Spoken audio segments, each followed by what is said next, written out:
It's been a couple days since I made a video. I can't remember, maybe it was last Friday. Today is September the 13th, 2016. It's 10:30 in the morning. It is 72 degrees here in West Michigan. Well, inside my house, our house. Just about to put away my first diary entry of the day. I do this a couple of times a day. Put my diary away, September the 13th, into my diary. It's the flow of existence. So, September 2016, we're going into the middle of the month. On the 15th of September is a used book sale my wife and I are going to go to in Grand Rapids. All depends upon the weather. I can't drive. I can't go anywhere if it's raining or bad weather. I have anxiety issues. So I haven't really been reading much. Well, Saturday I volunteered at the Book Nook. And I think I talked about, I don't know what I got there Saturday. Let me see in my diary. Let me see. Saturday. I brought home, oh, This Is It and the other essays. Oh, I must have made a video Saturday night. I can't remember. Anyway. So yeah, I mentioned that I must have made a diary entry on Saturday because I mentioned I read The Brothers Quill, Oliver Goldsmith, and Grub Street by Norma, Clarke. And then Sunday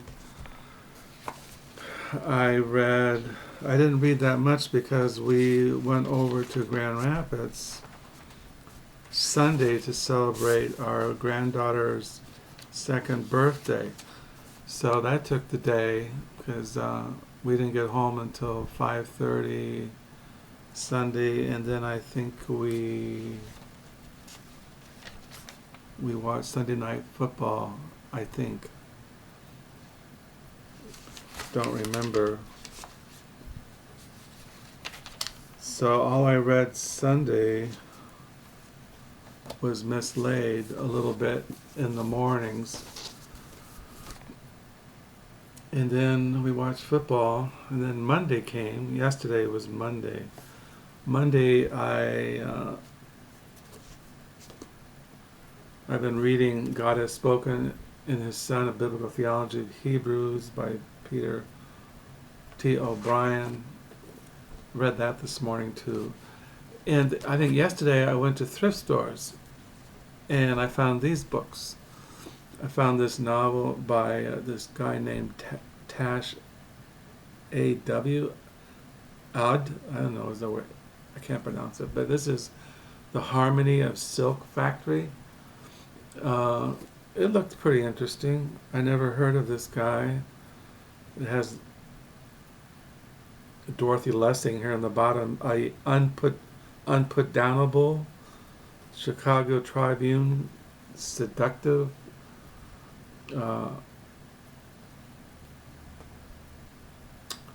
So it looked kind of interesting. And I found a novel by Barry Unsworth. I have 4 or 5 other novels by him. This is his historical novel, Morality Play. Then I found a hardback edition of Don Delillo's Libra. I had a paperback. I found a hardback edition. It looks almost brand new.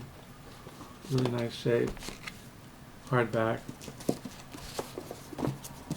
And I found Andrew Will, The Natural Mind, A New Way of Looking at Drugs and Higher Consciousness.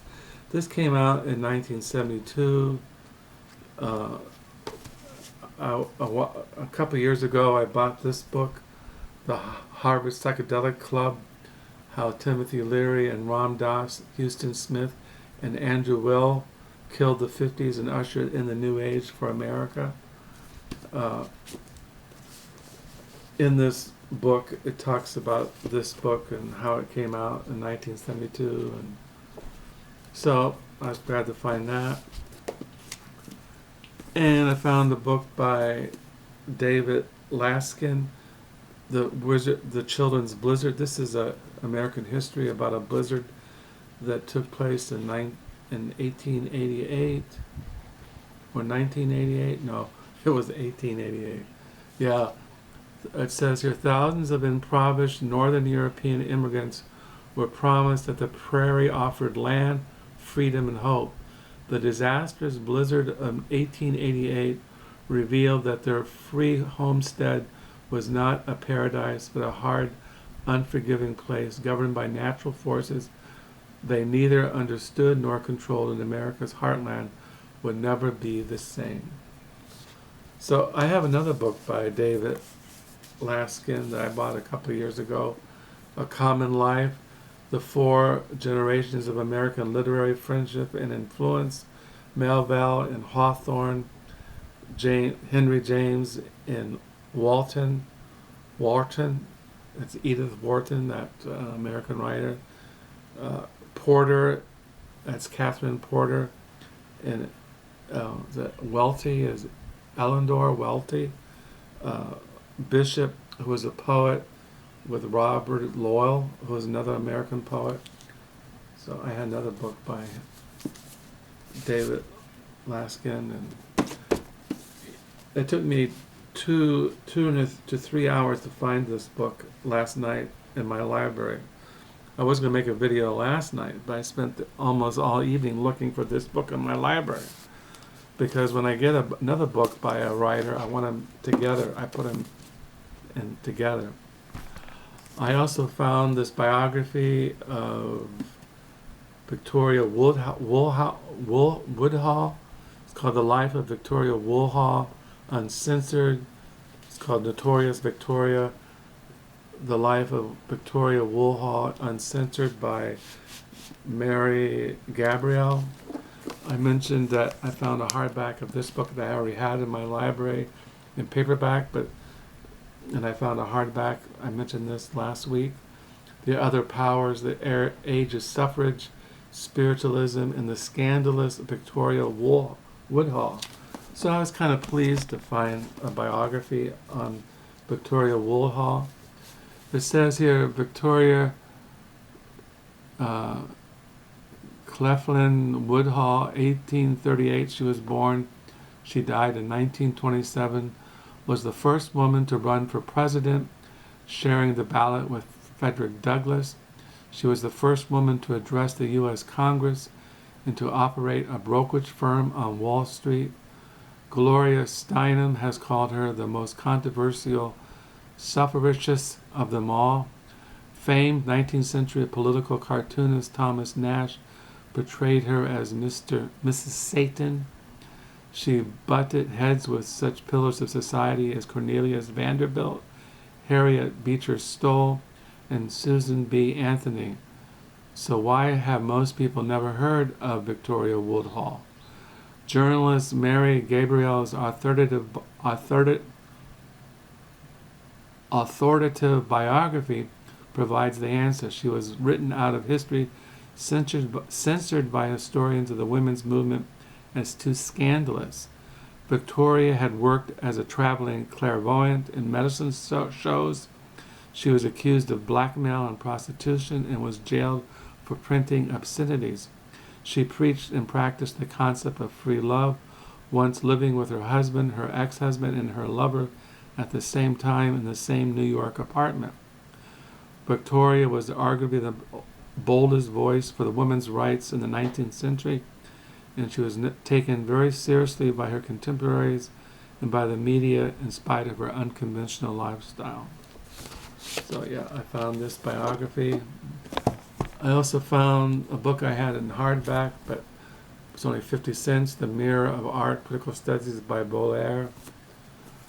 I found a book by the New Testament scholar, D.A. Carson, The God Who Is There, Finding Your Place in God's Story.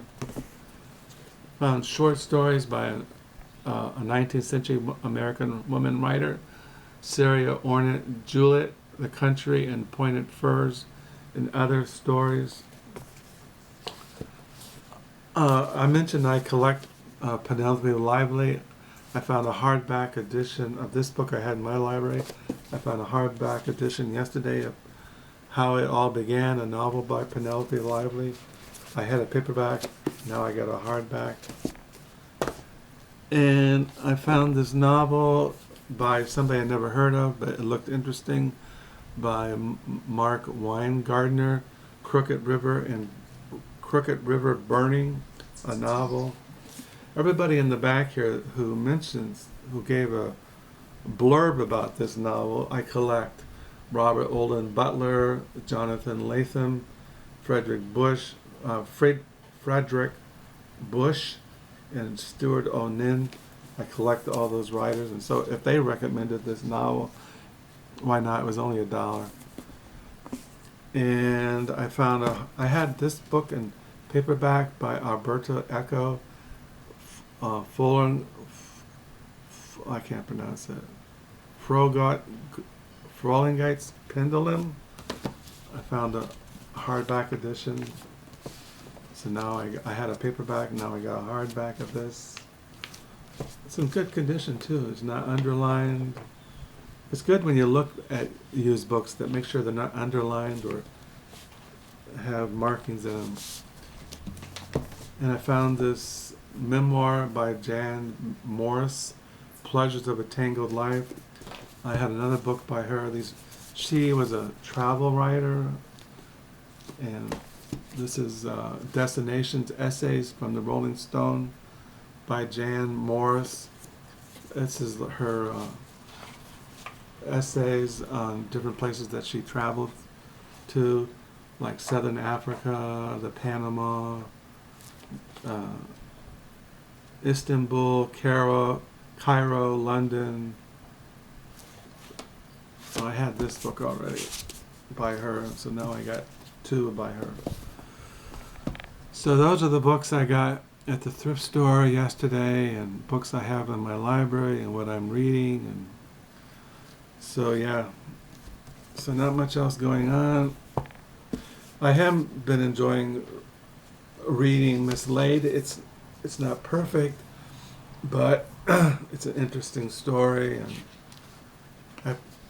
I'm halfway through it. So yeah, Mislaid by Nell Zink. So that's it as far as the book world and my diary. It's September the 13th. I'll be writing on 770 after I make this video and download it. I don't have anything coming in the mail today that I know of.